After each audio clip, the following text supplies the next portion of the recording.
à l'écoute des radios Mali. Il est 13h, c'est l'heure de votre journal de la mi-journée.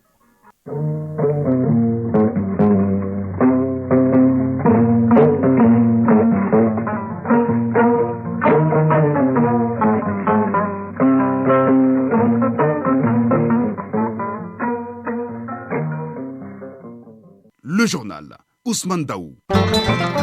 Mesdames et messieurs, bonjour. À la une de ce 13h, la Confédération des Touaregs alliés en phase avec les autorités de la transition. Elle l'a affirmé hier au cours d'une rencontre et appelle les belligérants Touaregs à déposer les armes pour construire le Mali qui a tout fait pour les Touaregs. Batraoré nous en parlera. L'Office de radio-télévision du Mali, la radio-diffusion-télévision du Burkina Faso et l'Office de radio-télévision du Niger mettent dans la main pour soutenir les politiques des trois pays et véhiculer la bonne information envers les populations avec des échanges de programmes. Les trois médias publics l'ont matérialisé à Ouagadougou hier avec la signature d'un partenariat. Boubacar Bablé-Touré nous en dira un peu plus. Notre dossier de ce lundi s'intéresse aux personnes qui, à tort ou à raison, refusent de répondre aux appels téléphoniques. Dans ce dossier, vous allez comprendre que certaines personnes l'ont appris à leur dépens. Le sport sera l'affaire de Fotigui Tunkara. Avec lui, on parlera football avec la deuxième journée du championnat national de football Ligue 1 de Ligue des champions féminines. L'AS Mandé de la commune 4 prête pour la compétition. Et l'on parlera aussi de taekwondo, seule discipline sportive où le Mali est double champion du monde. Voilà pour le sommaire. Dans un instant, les détails. Lundi 6 novembre 2023. Mesdames et messieurs, bonjour et merci d'avoir choisi Radio Mali pour vous informer. Tout d'abord, direction Koulouba où le président de la transition, le colonel Assimi Goïta, a procédé ce matin à la traditionnelle montée des couleurs. Il s'agit de hisser au sommet du mât le drapeau tricolore du Mali, le vert, l'or et le rouge ou au son de l'hymne national exécuté par la fanfare de la garde républicaine. Le but de cette cérémonie est de cultiver davantage l'amour de notre drapeau à la jeune génération. Je le disais dans les titres, le Mali a beaucoup fait pour les Touaregs et ceux qui ont pris les armes contre le Mali doivent se ressaisir. Voilà la quintessence des propos de l'aménoral Badjan Ag Ametou. Il est le président de la Confédération des Touaregs et alliés du Mali. Ce mouvement de la société civile vient à travers une déclaration de soutien et d'adhésion au mouvement de l'inclusivité et de soutien aux autorités de la transition pour la mise en œuvre de processus pour la mise en œuvre de l'accord pour la paix et la réconciliation issu du processus d'Alger. C'était lors d'une cérémonie qui a regroupé plusieurs notables Touaregs à Bamako. Batraoré. La Confédération des Touaregs Iwilimiden et alliés CETIA, c'est cette mosaïque des communautés habitant de la boucle du Niger depuis belle lurette. Selon le président de cette confédération, les Touaregs Iwilimiden et alliés se sont illustrés dans le temps pour leur penchant pour la paix faisant du dialogue social leur credo pour un développement harmonieux. Cette confédération, selon son président, ne se reconnaît pas aujourd'hui dans l'agissement de certains de leurs frères qui ont choisi la violence contre le Mali, notre bien commun.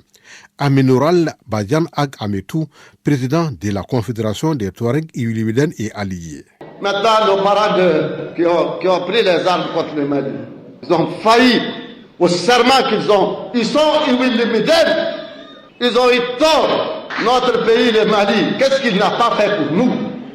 On a fait de nous des ministres, on a fait de nous des généraux, on a fait de nous des cercles, des régions, des députés, des ministres, tout. On nous a donné de l'argent, on nous a donné les moyens. Malheureusement, certains, je ne sais pas par quel problème ou quel shaitan les a entraînés dans un faux problème qui nous a systématiquement détruits.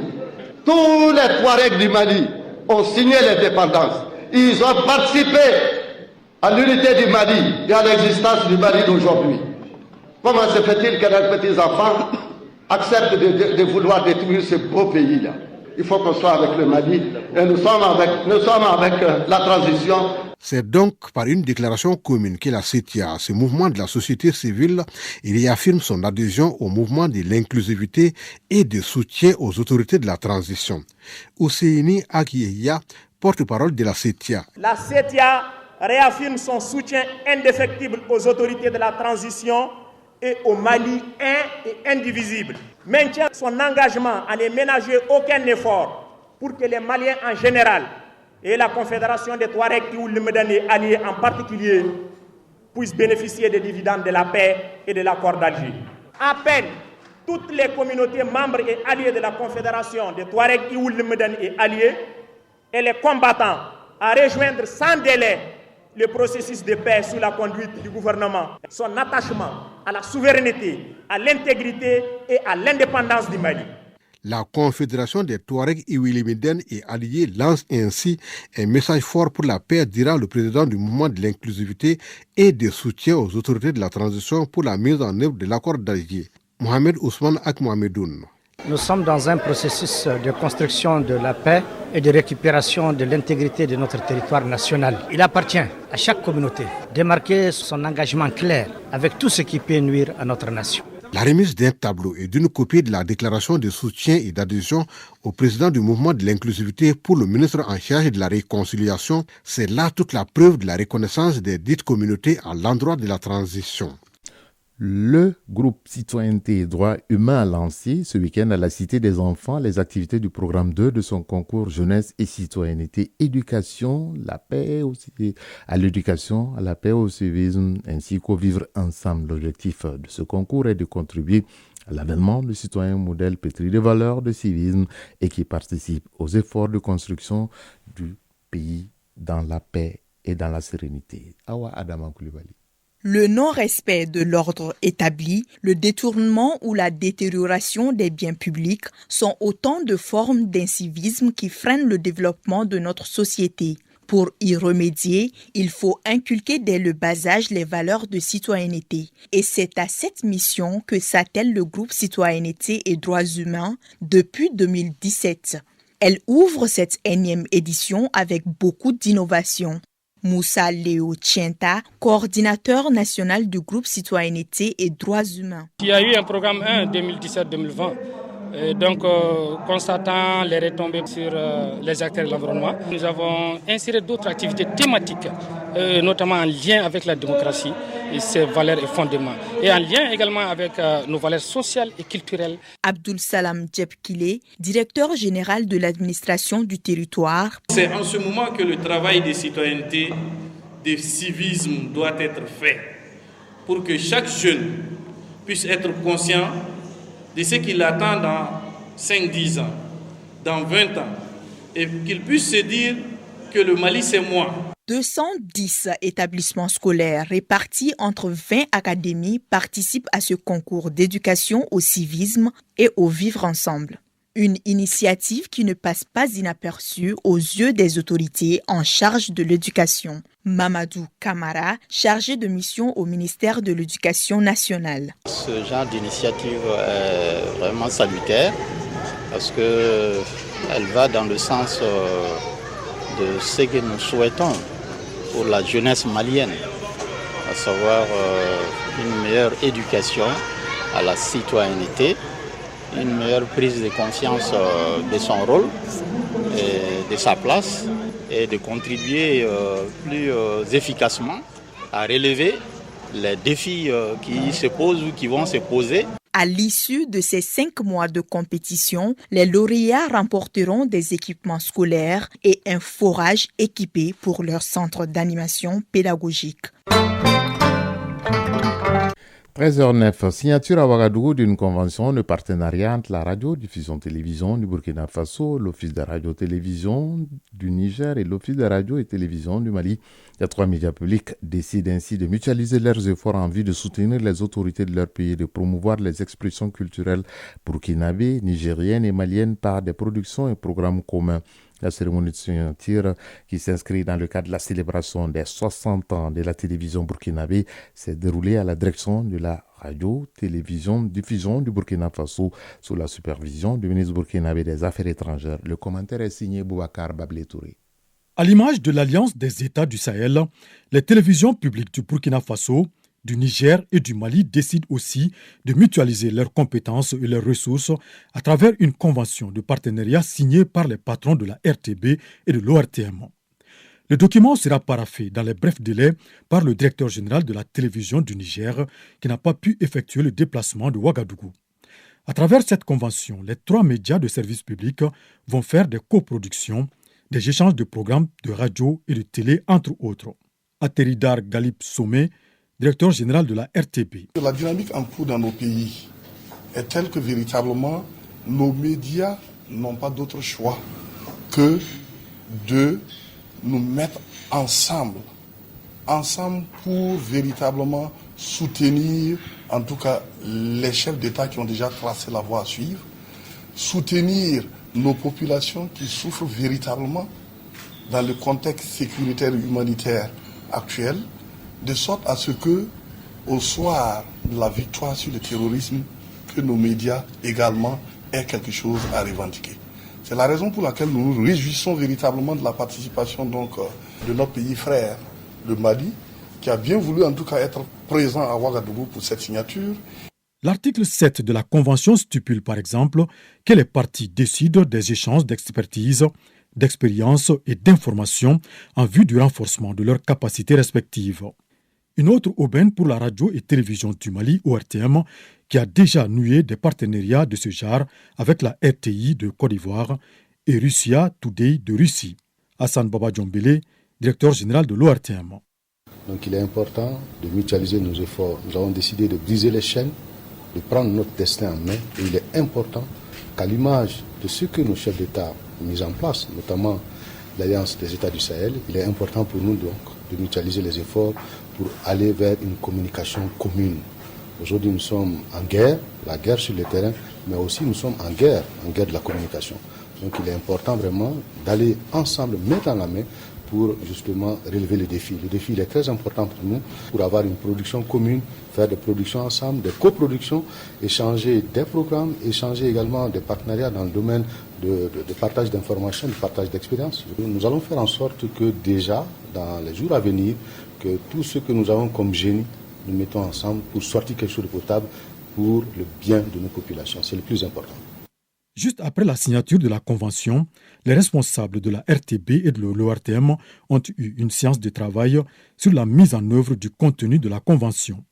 Un plan d'action assorti d'un chronogramme sera bientôt adopté par les différentes parties. Il faut souligner qu'auparavant, la délégation malienne avait été reçue par le ministre burkinabé en charge de la communication qui a vivement salué cette belle initiative tripartite. On est toujours en dehors du pays et parlons à présent de la situation en Guinée-Conakry. Fin de cabale pour Moussa Dadis Camara suite à leur évasion de la maison centrale de Conakry. L'ex-président Moussa Dadis Camara et deux autres de ses complices ont regagné leur cellule samedi soir. Des sanctions ont été prises contre les gendarmes complices de l'évasion de ce week-end. À noter que des recherches sont en cours pour capturer l'ancien ministre de la Sécurité de Moussa Dadis Camara. Il s'agit de Claude Pivi.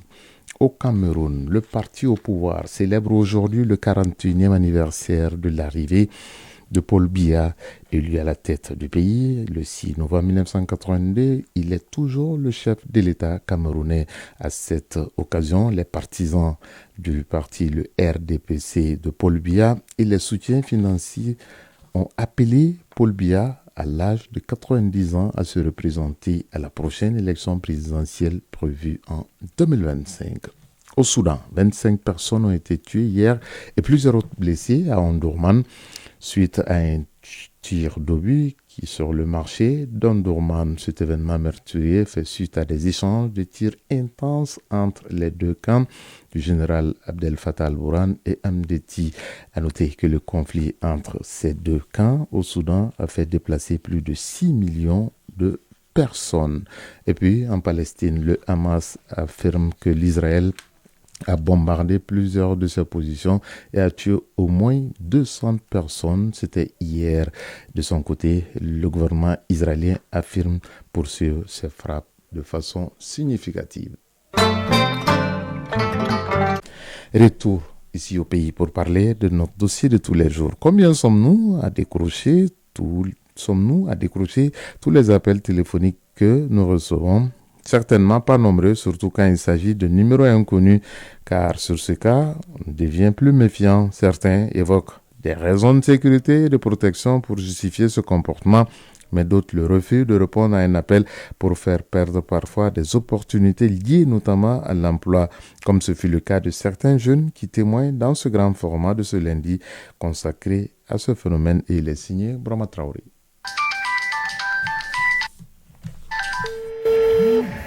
Sur le répondeur, veuillez laisser votre message. Un appareil téléphonique qui sonne jusqu'au répondeur.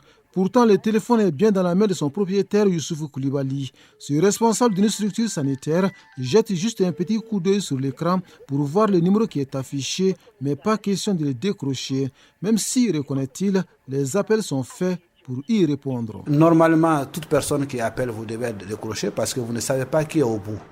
Mais si c'est des gens que vous connaissez, dont les noms sont inscrits sur votre répertoire et qui pensent qui vous harcèlent par rapport à certaines informations, il y a des harcèlements par rapport à d'autres choses, par exemple des gens qui demandent beaucoup d'argent. Il y a tout ça qui peut faire en sorte que parfois on peut ne pas décrocher l'appel parce qu'on sait déjà ce que la personne va nous dire. Chez Awa Diallo, c'est tout le contraire. Pour elle, répondre aux appels est une obligation. Dans un pays à forte dominance sociale, dit-elle, le refus de décrocher le téléphone peut coûter parfois très cher. Je décroche mon téléphone chaque fois qu'on m'appelle, quelle que soit l'heure, parce qu'il peut y avoir des urgences. En refusant de répondre aux appels, on ne le saurait jamais. Vous ne verrez jamais un appel en absence sur mon téléphone. Sur les traces d'Awa Diallo, Aminata Diarra, cette responsable d'association, se dit convaincue de la portée sociale du petit appareil, dont celle est relative au rapprochement. Pour elle, les appels ne doivent pas avoir de visage. Jamais, même si je ne connais pas la personne. Parce que déjà, je suis dans une association. Tout le monde peut avoir besoin de moi. Je ne vois pas une raison de refuser de prendre le téléphone de quelqu'un, même si tu ne connais pas la personne. C'est vrai et c'est presque partagé. Certains appels téléphoniques tombent au mauvais moment et au mauvais endroit. Y répondre dans l'immédiat devient à la limite impossible. Moussa Diakité, consultant, a trouvé une formule comme beaucoup d'ailleurs. Moi, en général, même quand je ne prends pas d'appel, quand je suis libre et que mon esprit est clair, le plus souvent, je rappelle les numéros qui m'avaient appelé dont je n'avais pas pris l'appel. Le plus souvent, je rappelle. Rappel bien sûr, quand il s'agit d'un numéro répertorié, précise le quinquagénaire, sans quoi c'est le silence radio, car, conclut-il, les numéros inconnus sont à éviter par mesure de sécurité. Oui, pour ne pas mentir, j'ai du mal à prendre les numéros que je ne connais pas. Ça arrive, j'ai du mal à prendre les numéros que je ne connais pas. Mais si la personne suit avec un texto pour dire c'est tel, j'ai besoin de tel, je rappelle. Je ne sais pas si c'est normal ou pas, c'est juste une manière de se protéger. C'est par souci également de se protéger qu'Abdoulaye Diko refusait les appels inconnus, une attitude qui se conjugue désormais au passé, non pas sans raison. J'ai été vraiment victime d'une situation pas tellement commode parce que une fois j'ai refusé de prendre l'appel, un appel qui était vraiment important pour moi, sans le savoir parce que j'avais postulé pour des postes auparavant. Quand j'ai fini avec les études, là donc il y avait un employeur qui voulait me contacter, mais malheureusement, je n'ai pas eu le poste parce que je n'ai pas pu prendre l'appel ou je n'ai pas voulu du tout prendre l'appel. Lui aussi a bien compris la leçon. Souleymane Cissé répond aujourd'hui à tous les appels, numéros répertoriés ou inconnus. Son refus de prendre un appel lui a fermé pour longtemps les portes de l'emploi. J'avais postulé pour un emploi dans une structure. Les responsables de la dite structure ont tenté de m'appeler plusieurs fois pour m'annoncer que j'ai été retenu. Comme c'était un numéro inconnu, je n'ai pas voulu décrocher. Je me suis plutôt déplacé pour aller vérifier. Sur place, on m'a fait savoir que peut-être je n'étais plus intéressé par le poste du fait que je n'ai pas répondu aux nombreux appels. Finalement, j'ai été remplacé par quelqu'un d'autre. Si refuser de répondre à un appel n'est pas sans conséquence, éteindre son téléphone en est encore plus. Aminata Diarra, victime de cette pratique, a de quoi raconter. Cela m'est arrivé une fois. J'avais l'habitude d'éteindre mon téléphone quand je me couchais. Vers 2 heures du matin, mon oncle est décédé. On a essayé de me joindre sans succès. Le lendemain, j'ai rallumé le téléphone. J'ai vu plusieurs appels en absence, dont celui de mon père. Quand je l'ai rappelé, Il m'a annoncé le décès de mon oncle et m'a conseillé de ne jamais éteindre mon téléphone. Par définition, le téléphone est un outil de communication et de rapprochement des individus. Si cela est connu et compris, doit-on continuer à l'éteindre ou refuser de décrocher comme les victimes de la pratique? Chacun de nous a certainement la réponse. Vous êtes sur le répondeur, veuillez laisser votre message après le bip sonore. Ce qui est sûr, vous ne tomberez pas sur le répondeur de Fotiki Tunkara qui sera là dans un instant pour le sport.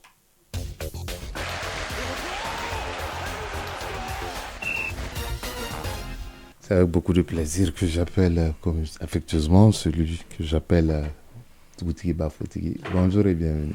Bonjour Ousmane Dao, bonjour à tous. On commence par le championnat national. La deuxième journée s'achève ce lundi. Oui, avec 4 matchs au programme. Le Djolba FC jouera contre l'US Bougouba au terrain du Real. L'US Bougouni affrontera le Bingham FC au terrain du Djolba FC. L'Espace sera opposé à ATS de Koro au terrain du Stade Malais de Bamako. Les 11 créateurs de Nyerela seront face au Stade Malais de Bamako au terrain de l'ASB. Toutes ces rencontres se jouent à 16h. Quelques résultats ont déjà été enregistrés hier. L'AS Police s'est incliné 1-0 devant l'AS Bakardian Barouili. Les COB s'est imposé 2-1 face à l'US Ekita, a fait abattu l'AS Black Star de Badalabougou par le score d'1-0. L'AS Real a gagné contre l'ASCO par ce minimum d'1-0. Ligue des champions féminines de la CAF, la 3e édition, a démarré hier en Côte d'Ivoire. L'AS Mané de la Commune 4 effectue sa première sortie ce lundi et les Mandeka visent le titre suprême. Absolument, champion donc de la zone Ouest A, l'AS Mandé du Mali fait son entrée en scène ce soir. Ce sera contre Huracanes de la Guinée équatoriale, n'ayant jamais rencontré cette équipe.